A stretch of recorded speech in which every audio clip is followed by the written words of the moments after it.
Hello everyone, welcome to my YouTube channel. My name is Vikas Mishra. In today's video, we're going to see what is meant by the discrete time elementary signal.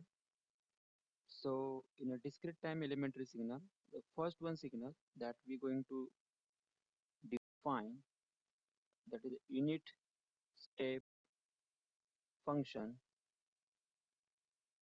So, unit step function is nothing but we have to define in a discrete form. So, for that, we are having a condition that E of n is a notation for a unit step function, and we write U of n is equal to 1 for n is greater than equal to 0 and 0 for n less than 0. So basically we get the value of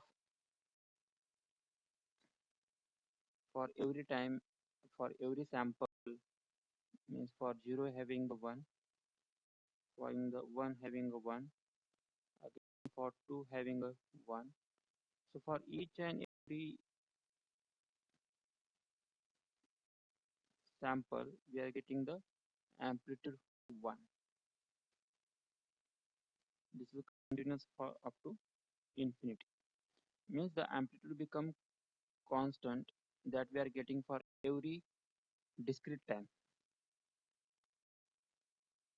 So next one, unit ramp function. In unit ramp function, you have to write that n r of n equal to t for, sorry, not t, r of n is equal to n for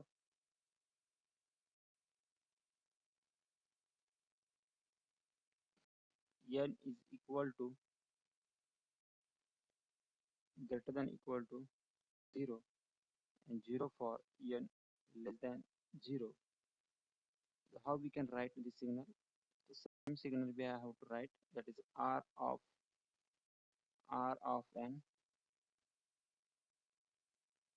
So whatever the time is there, we are getting the same amplitude. So for 0 having a 0, for 1 having a 1, for 2 having a 2, for 3 having a 3, for 4 having a 4, for 5 having a 5. So this is the amplitude for each and every signal. Whatever the time is there, for every time we are getting the same amplitude because that r of n is equal to n. Now next, third one,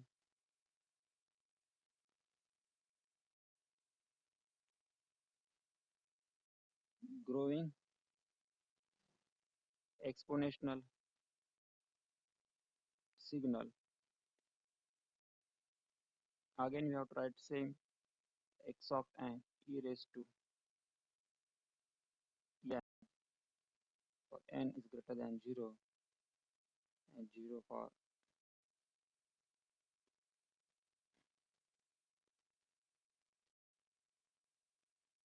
otherwise. So we can define that whenever the value of n is equal to 0, you are getting the higher value 1, or after that your value goes on increasing like this. So this is nothing but growing exponential signal, and in decaying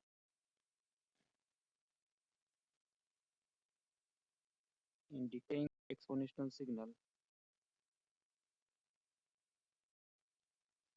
that is x of n equal to e raised to minus n for n is greater than equal to 0 and 0 elsewhere.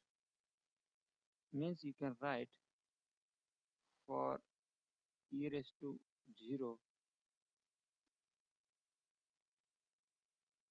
means basically you are getting that value is nothing but e raised to 0 is 1. After that you are getting the less value. So like this signal which goes on decreasing one by one. So this is a decaying exponential. You are getting higher value, and after that the value goes on decreasing. Again you can write there is another one signal unit impulse. So it's the same del of n is equal to 1 for n equal to 0 and 0 elsewhere. So your signal is del of n, and for a 0 having the amplitude 1, elsewhere the amplitude become 0. So this is nothing but unit impulse. You can write as a unit impulse function. So these are the different elementary signal. So what is the difference between continuous and discrete? So only one difference is there.